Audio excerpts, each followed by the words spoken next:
የአናናስ ጁስ እና ካንሰር ግንኙነታቸው ምንድነው? ወይም what is the relation between cancer and pineapple juice? ሰላም ውድ ቤተሰቦቼ እንዴት ሰንብታችኋል? ይህን ቪዲዮ እስከመጨረሻው ተመልከቱትና ከተመቻችሁ ኮፒ ሊንክ፣ ሪፖስት እና ሼር አድርጉት። ቤቱን ደግሞ ፎሎ ማድረግን አትርሱ። የአናናስ ጁስ ብሮሚሊያን የሚባል ኢንዛይም በውስጡ ይዟል።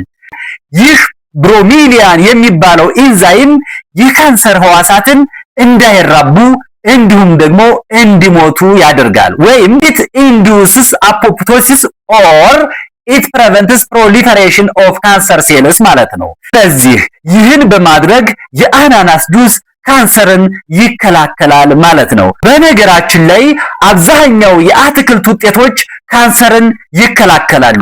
ነገር ግን አትክልት የሚጠቀም ሰው ካንሰር አይዘውም ማለት አይደለም። ምክንያቱም ካንሰር የብዙ አጋላጭ ድምር ውጤት ስለሆነ ማለት ነው።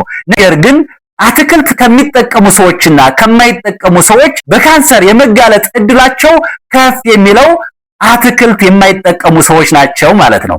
ስለዚህ ውድ ቤተሰቦች የአትክልት ውጤቶችን ማለትም እንደ አናናስ ጁስ ያሉ ውጤቶችን በመጠቀም ከካንሰር ነፃ የሆነ ማህበረሰብ እንፈጥር ዘንድ መልእክቴ ነው። እስኪ ስንቶቻችን የአናናስ ጁስን እንጠቀማለን? ኮመንት ላይ እስኪ ያስቀምጡልኝ። አመሰግናለሁ።